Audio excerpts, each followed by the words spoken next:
Hey guys, and welcome back to yet another video of Easy Mech.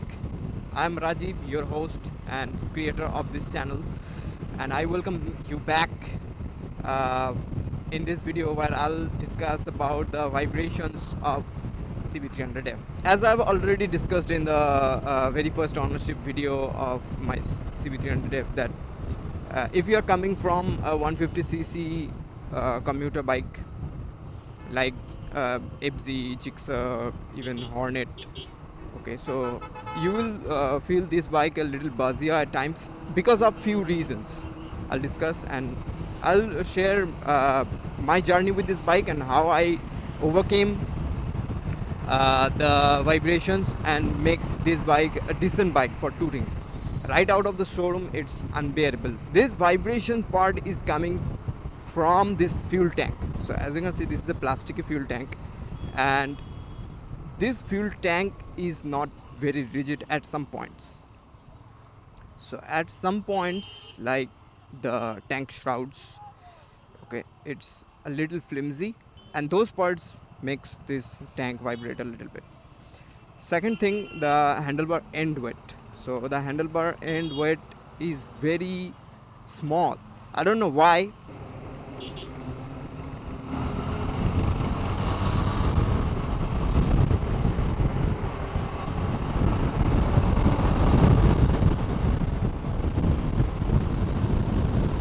Okay, so it's recording.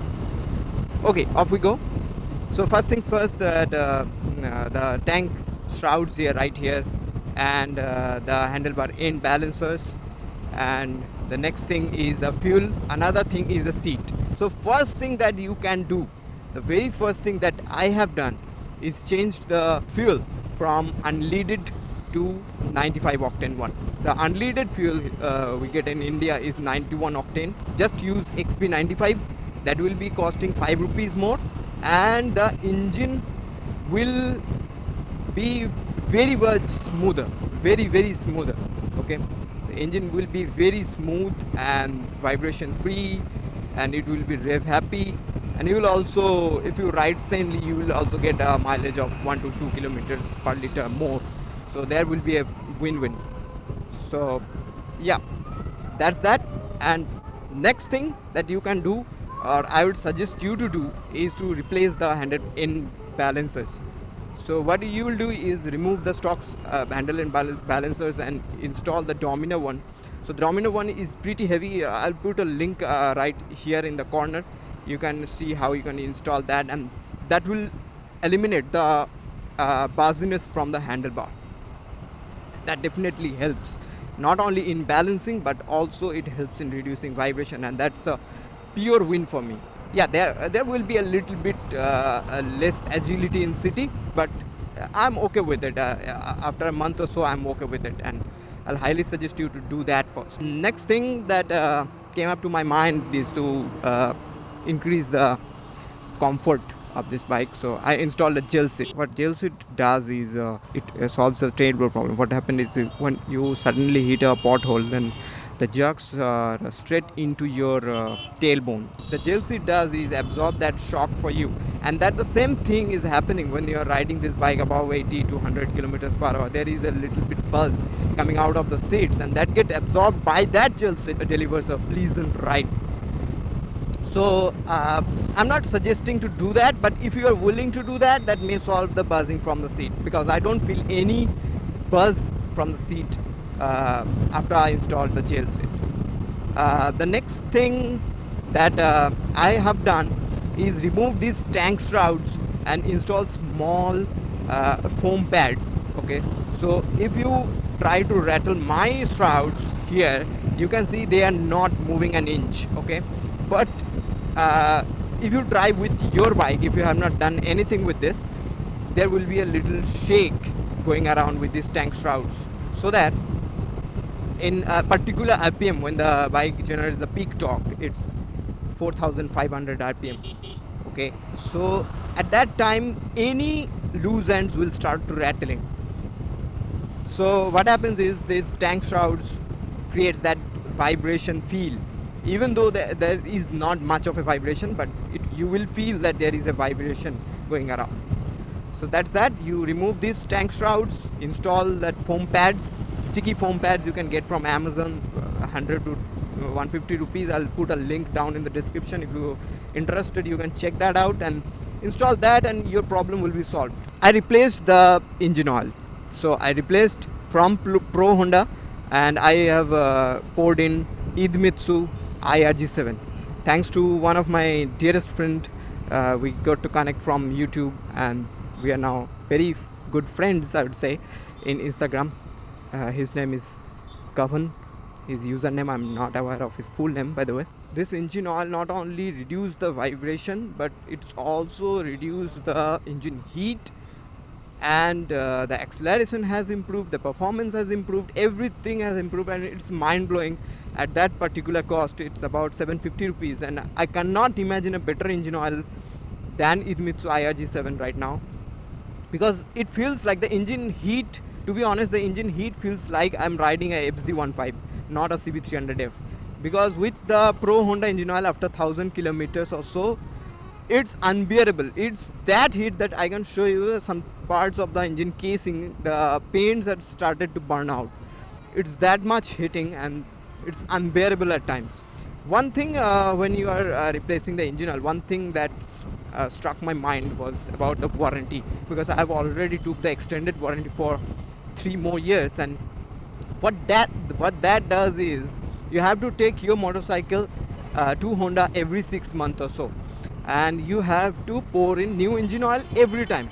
So what happened is, if you want to maintain the warranty, you have to go to Honda, you have to replace the engine oil from them, and that is a little bit dicey situation, because this IRG7 will last about, what I would say, 5000 kilometers easily. I've talked to the Honda Big Wing showroom that I got my bike service from, and what they said is, you have to come here and replace the engine oil every 6 months, otherwise your warranty will be void. I'm ready to void warranty, brother. I don't worry about that, okay? Because with your engine oil, I'm sad to say, with your engine oil, my bike will smoke someday, because 10W30 is not the grade you suggest in India. This is pretty hot country, you gotta admit that, and 10W30 is way substandard for that unbearable heat. So at least you recommend 10W40.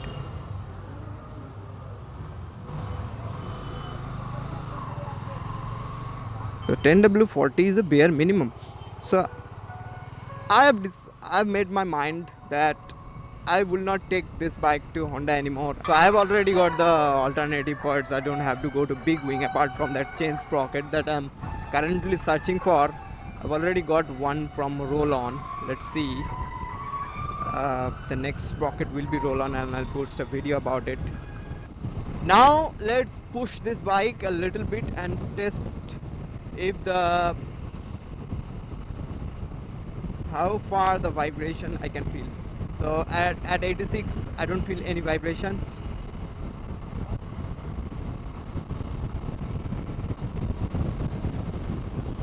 At 100 I don't feel any.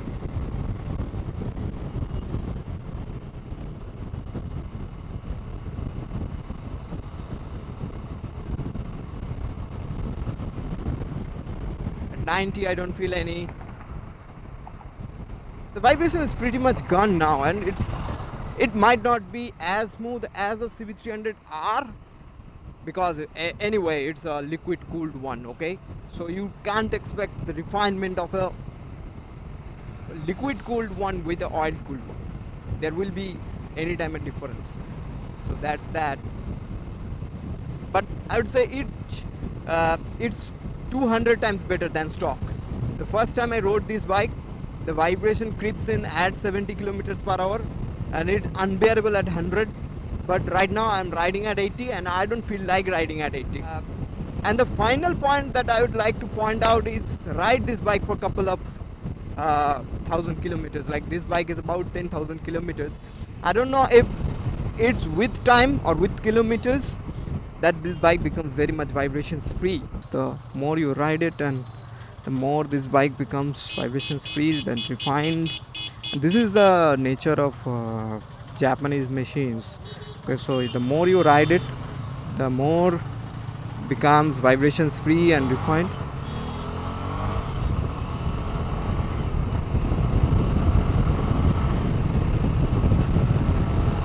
Yeah, so that's pretty much about it, guys. I hope you found this video helpful, and if you are willing to buy this for touring purpose and riding this above 80 to 100 kilometers per hour, you can do that all day long, brother.